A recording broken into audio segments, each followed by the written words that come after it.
Most of us are products of the public school system, which means I'm sure most of us have an example of a time when the public school system has failed you or somebody you know.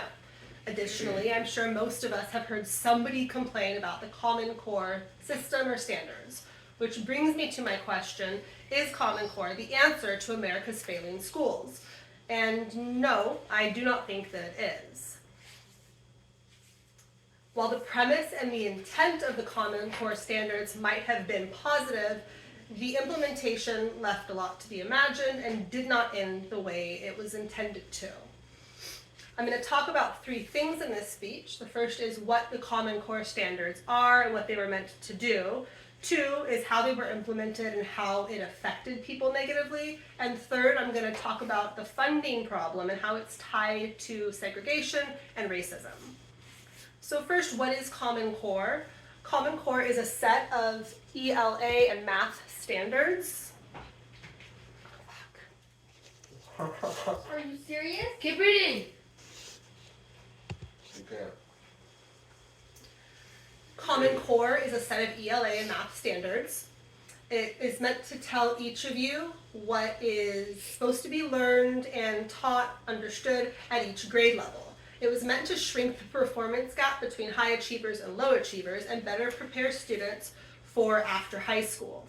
According to the Common Core State Standards Initiative, before Common Core was implemented, the academic progress of students in the United States was declining rapidly, and we were not on par with students in other countries. It's claimed that this is a result of the different, not consistent standards in between each state.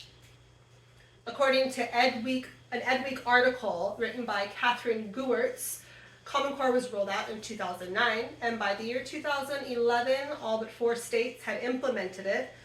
It was meant to raise the bar for students and provide an even playing field once they left high school and entered college or the workplace.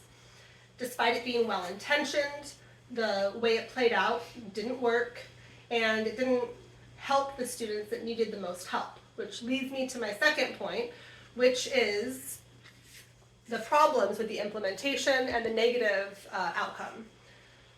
So the big problems are that it had an actual negative impact and there was difficulty in implementing the standards. According to a Washington Post article by Valerie Strauss in 2014, many people complained about how difficult it was to understand the material, saying it was complicated, poorly constructed, and confusing. One example is people would get homework that asks them to explain another way to do 5 times 3, and students writing 5 plus 5 plus 5 would be marked incorrect. Another thing is that it was teaching you how to take a test. The goal was to score well on these standardized tests. But this didn't actually help students score well on tests. In New York, for example, among Black and white students taking the 3rd grade ELA test, the achievement gap went from 13 points before the standards were implemented to 19 points afterwards. Additionally, on that same test with 3rd graders, the number of Black students who fell below standards during the test went from 15.5% before Common Core standards were implemented to 50% afterwards, indicating that it actually had a negative effect on scores of tests. According to another article by Valerie Strauss in the Washington Post, this one in 2021, in conjunction with the No Child Left Behind Act, which was signed in 1999, a really high emphasis was put on test taking. Funding of schools was directly tied to scores, which meant that individual teachers would be singled out for their classes not scoring high enough on these tests, and additionally, whole schools could be penalized and even taken over by the government if they failed to reach certain quotas and certain score thresholds.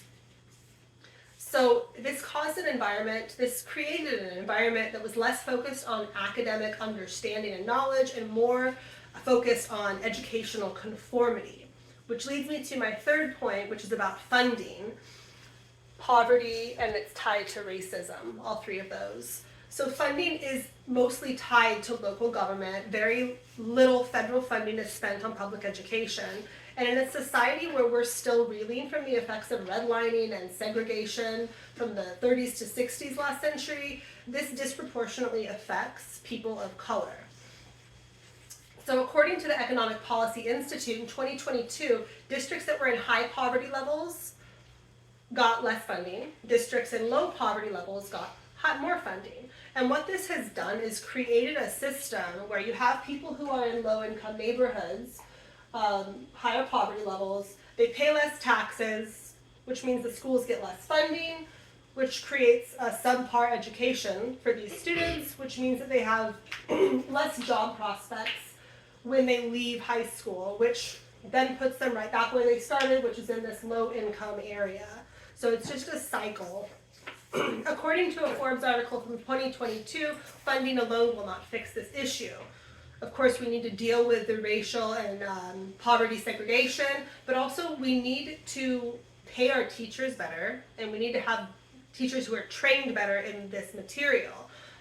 Teachers, on average, were paid $42,844, which is only about $20.61 an hour, not a living wage, and on average, accounting for inflation, they're paid about $3,644 less than they were 10 years ago. So we need to not only deal with the racism, the segregation, funding schools a little bit more fairly, but we also need to change what and how schools teach so that we can reach and educate all children. In conclusion, the Common Core standards were well-intentioned, but they fell short in multiple ways. A more equal funding system that focuses on the disparities and racial inequality would better serve the educational system.